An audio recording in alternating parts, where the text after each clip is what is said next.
કેમ છો વિદ્યાર્થી મિત્રો? આપણે આ વિડીયોમાં ધોરણ 11 ચેપ્ટર 3 પુરાની ચીજો કે પક્ષ में એનો સ્વાધ્યાય જોવા જઈ રહ્યા છીએ। આપ સૌ જાણો છો કે આપણે અવારનવાર સ્વાધ્યાયના આવા પ્રશ્નો છે એનો જવાબ મૂકતા હોઈએ છીએ। તો તમે આ જો ચેનલમાં નવા હો તો સબસ્ક્રાઈબ કરો અને તમને ખૂબ અગત્યના આ વિડીયો છે મળતા રહેશે। એ માટે તમે તમારા અન્ય મિત્રો સુધી પણ આ ચેનલને છે શેર કરો અને જેથી કરીને બધા જ વિદ્યાર્થીઓનો લાભ મળી શકે। આજે આપણે આ વિડીયોના મારફતે પુરાની ચીજો કે પક્ષ में જે ત્રીજું ચેપ્ટર છે 11મું ધોરણનું એનો આપણે સ્વાધ્યાયના પ્રશ્નો જોવાનો પ્રયત્ન કરી રહ્યા છીએ।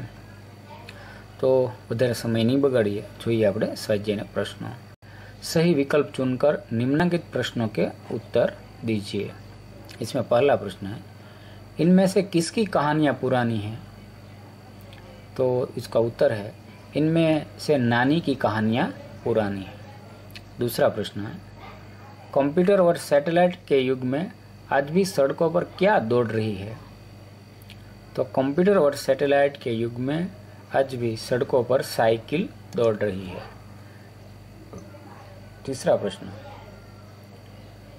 दूब किसका प्रतीक है? उसका उत्तर, दूब विनम्रता का प्रतीक है। चौथा प्रश्न, सारे विवाद का केंद्र स्थान कौन सी बात है?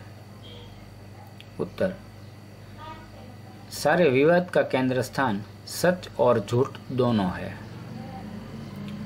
पांचवा, कुछ पुरानी चीजों के पक्ष में कविता में कवि का रुझान किन चीजों की ओर है?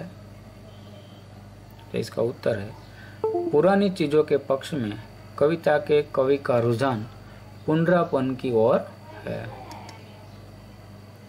इसके बाद स्वाध्याय का दूसरा प्रश्न है, निम्नलिखित प्रश्नों के उत्तर एक एक वाक्य में दीजिए।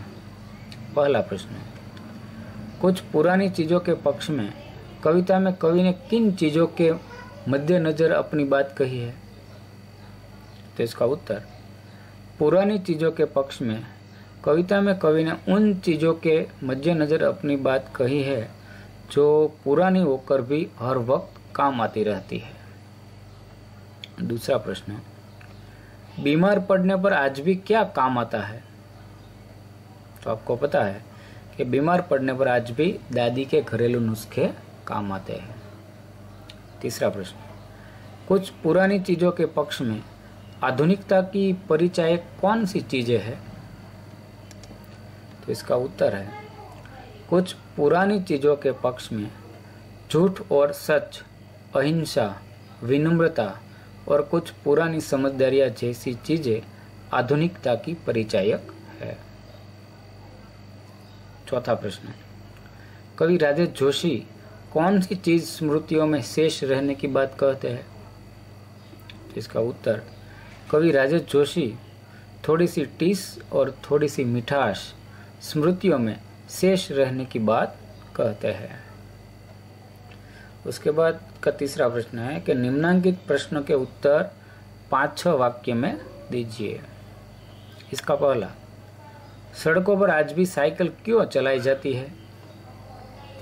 तो इसका उत्तर है, दुनिया में बदलाव आता रहता है, फिर भी कुछ पुरानी चीजों कभी नहीं बदलती। साइकिल बहुत पुरानी सवारी है, इसके बावजूद इसका प्रयोग आज भी हो रहा है। उसकी उपयोगिता कम होने के बजाय बढ़ती जा रही है। उसमें न पेट्रोल का खर्च है, न डीजल का और न गैस का। पार्किंग का झंझट भी उसमें नहीं है। इसलिए सब प्रकार से सुविधाजनक होने के कारण सड़कों पर आज भी साइकिल चलाई जाती है। मुद्दा सर का दूसरा, लोगों को हिंसा की बजाय सरल जीवन क्यों पसंद है? उत्तर, हिंसा मनुष्य की स्वाभाविक वृत्ति नहीं है, वह क्षणिक आवेश है। सामान्य रूप से मनुष्य अहिंसक रहता है। समाज में रहने के कारण उसके व्यवहार में अहिंसा की प्रधानता होती है। प्रेम, सहयोग, सहकार, मेलजोल ये मनुष्य की स्वाभाविक वृत्तियां है। इन्हीं से जीवन में सुख शांति से रहा जा सकता है। इसीलिए लोगों को हिंसा के बजाय सरल जीवन ही पसंद है। उसके बाद स्वाध्याय का चौथा प्रश्न है, आशय स्पष्ट कीजिए। इसका पहला, विनम्रता कोई कायरता नहीं है। तो इसका आशय है, विनम्रता मनुष्य के श्रेष्ठ गुणों में से एक है। बड़े बड़े कार्य विनम्रता से संपन्न हो जाते हैं। विनम्रता के समक्ष क्रूरता को भी झुकना पड़ता है। शर्त यह है कि विनम्र व्यक्ति सबल हो। निर्बल व्यक्ति की विनम्रता से विनम्रता को नहीं मापा जा सकता। सबल व्यक्ति की विनम्रता को कभी कायरता नहीं कहा जा सकता। महात्मा गांधी जी की विनम्रता इसका प्रत्यक्ष उदाहरण है।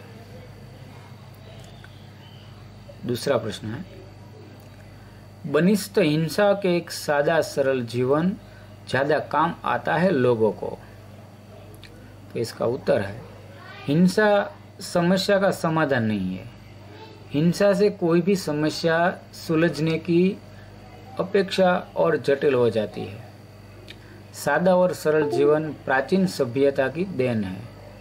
उसका अस्तित्व सदा रहने वाला है। उसी से मनुष्य सुख, शांति और चैन से अपना जीवन निर्वाह कर सकता है। तो इस तरह हमने पुरानी चीज़ों के पक्ष में स्वाध्याय के सही उत्तर देने का प्रयत्न किया है। आप सबको यह वीडियो अच्छा लगा हो तो उसको लाइक, शेयर और सब्सक्राइब कर देना। Thank you.